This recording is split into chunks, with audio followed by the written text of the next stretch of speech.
Bonjour à tous, aujourd'hui nous allons suivre un tutoriel sur le S4 Mini pour changer la vitre et l'écran Super AMOLED.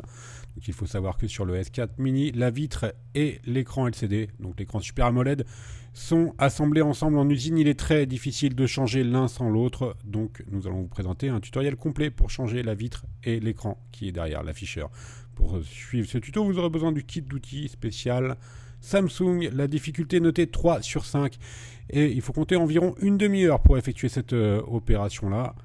Voilà, dans un premier temps, on va enlever la batterie. C'est une opération qui est très simple. Vous l'avez tous fait pour au moins mettre votre carte SIM. Donc on va déclipser le cache arrière de la batterie.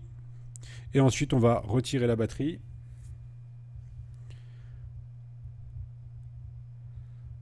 Vérifiez bien votre numéro de modèle. Le Samsung S4 Mini, en fait, il est appelé i9195. Maintenant, on va retirer toutes les vis cruciformes apparentes. On va au préalable s'assurer que la carte SIM et la carte mémoire micro SD soient bien enlevées. Là, dans notre cas, il restait la carte SIM. Maintenant, on va enlever toutes les vis apparentes. Ce sont toutes les mêmes. Ce sont des vis cruciformes, donc on va accélérer un petit peu cette opération-là. On utilise notre tournevis cruciforme pour enlever les vis. N'oubliez pas bien sûr que sur le site vous avez 10% de remise avec le code YouTube comme d'habitude. Vous retrouverez les écrans d'origine Samsung pour le S4 Mini sur notre site. Voilà, une fois qu'on a enlevé toutes les vis apparentes, on va pouvoir déclipser le cache qui était maintenu par ces vis. Donc c'est très simple, on va utiliser le petit levier en plastique, on va l'insérer comme sur la vidéo et ensuite on va faire le tour du S4 Mini pour déclipser le cache arrière. Donc, vous voyez une grosse partie là où il y a les boutons, tout ça, ça va s'enlever. On enlève le cache arrière, on a un accès direct maintenant à la carte mère. Donc on va déconnecter toutes les nappes apparentes de la carte mère. On a mis des petites flèches pour bien que vous repériez. 1, 2, 3.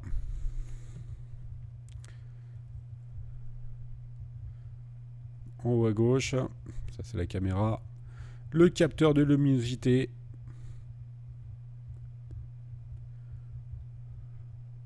Voilà, maintenant, on va pouvoir soulever la carte mère par la droite. Et là, il y a une dernière nappe qui est juste au dos de la carte mère, donc on va la déclipser. Voilà. On ne voit pas très bien sur la vidéo, mais vous la verrez très facilement.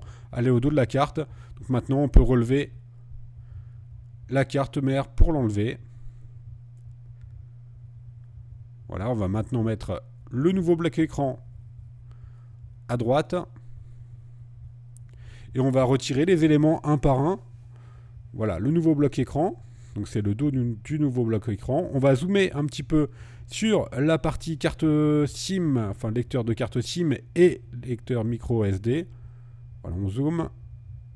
On va enlever ce lecteur. On va commencer par relever le clip marron à 90 degrés. Ensuite, on enlève la nappe à l'aide de la pincette. Et maintenant, on va décoller les deux lecteurs, donc carte SIM et micro SD. En faisant les leviers, on positionne un objet pointu sous les deux lecteurs et ensuite on va faire levier. Alors il faut y aller délicatement. On crée un petit point d'insertion et ensuite on passe délicatement avec la pincette. C'est parfait en général pour faire levier et enlever les deux lecteurs. Voilà. Ils sont légèrement collés. Vous pouvez ramollir la colle avant en chauffant un petit peu les lecteurs. On replace le lecteur de SIM qu'on vient d'enlever sur notre nouveau châssis. On vérifie que le levier est bien levé à 90 degrés. Alors on positionne la nappe juste au bon endroit. Donc la nappe, il n'y a pas besoin de l'insérer. En fait, elle est posée sur le contact. Et ensuite, on va rabattre le petit cache à l'horizontale. Et maintenant, votre nappe est correctement connectée. On va retirer le connecteur micro USB microphone plutôt. On déconnecte la nappe. Et ensuite, avec la spatule en nylon, on va positionner sous la carte On va la décoller. Voilà, elle doit venir assez facilement. On voit le micro qui est à gauche. Voilà, on enlève le micro. Et on n'a plus qu'à repositionner le connecteur de charge sur le nouveau châssis. Voilà, le remontage, on le fait étape par étape. Donc à chaque fois qu'on enlève un élément, on va le repositionner sur le nouveau châssis. Il nous reste maintenant à récupérer tous les autres éléments, à savoir la prise jack, la caméra, l'écouteur. On va commencer par la prise jack.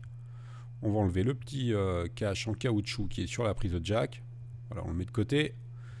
Et ensuite, on enlève la prise jack. Elle se décolle très facilement. Il suffit de la prendre par la prise écouteur. Et on le positionne sur le nouveau châssis.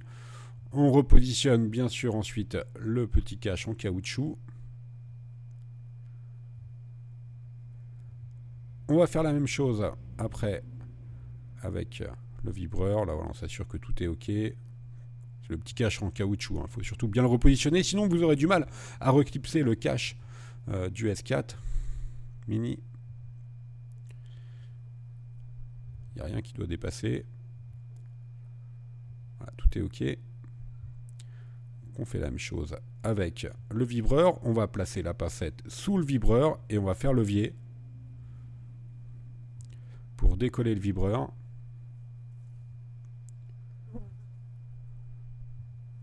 Voilà, le vibreur il est assez solide, donc vraiment vous risquez rien du tout. Il reste 1 cm de nappe à décoller sur la gauche, là où il y a les deux petits contacts, et on repositionne le vibreur sur le nouveau châssis. Alors à noter, sur le S4 Mini, comme sur tous les Samsung en général, c'est très difficile de changer que la vitre. On a fait un tuto pour ça, mais vraiment, prenez des risques. On va s'attaquer maintenant à la partie du haut, qui comprend la caméra avant et le capteur de proximité. On a enlevé le petit cache métallique, on enlève l'écouteur, qui va venir avec le capteur de proximité. On le repose tout de suite, on va pas remettre le cache maintenant. Et maintenant, la caméra avant. On repositionne à son emplacement. On remet le cache. Il y a le petit embout, le petit rectangle qui clipse, là où on est avec la pincette. Voilà, il suffit juste de le repositionner.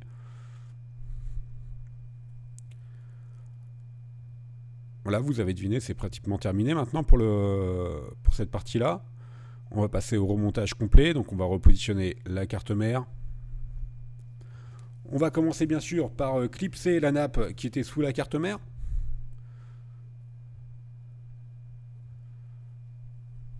On pose la carte mère à 90 degrés. Ensuite on appuie fortement. Vous entendez le clip ça. Et maintenant on n'a plus qu'à remettre la carte mère dans sa position d'origine, en faisant bien sûr attention aux différentes nappes qu'on a déconnectées tout à l'heure. Elles doivent bien sûr se retrouver au-dessus de la carte mère pour pouvoir les connecter. Donc faites attention notamment aux nappes de la caméra en haut, aux nappes du dock qui sont vers le bas. Voilà, toutes les nappes doivent être par-dessus la carte. Il y a un petit coaxial aussi en bas à droite. Voilà.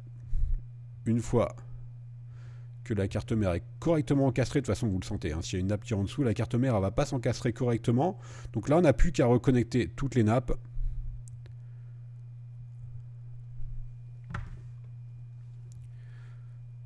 Voilà, le petit coaxial, le connecteur réseau. Capteur de luminosité et la caméra avant et l'écouteur également.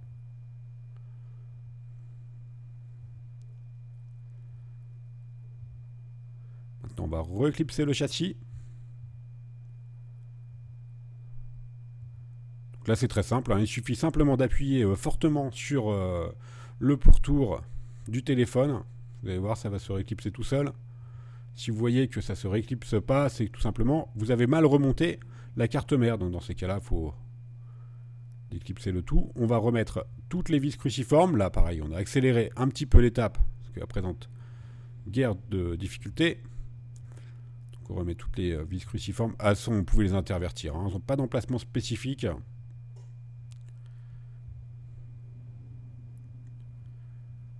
On remet la carte SIM. La batterie. Sur le tutoriel, on a oublié de remettre une vis, on va la remettre là hors champ, je suis désolé. Ah, mais ça présente vraiment pas de difficulté. Vous retrouverez les écrans d'origine en vente sur notre site www.brico-phone.com. N'oubliez pas que vous avez 10% de remise avec le code YouTube. Là, on n'a plus qu'à remettre le cache et allumer le téléphone. Vous retrouverez également le lien direct vers tous les produits qu'on vous a présentés, le kit d'outils ou les écrans sur notre site. Voilà, vous retrouverez également plus d'une centaine de tutoriels, photos, vidéos pour la réparation des smartphones et des tablettes. N'hésitez pas à nous contacter par l'intermédiaire de notre site internet via le chat ou le numéro de téléphone non surtaxé. Voilà, merci encore une fois à tous de nous avoir suivis et à bientôt pour de nouveaux tutoriaux.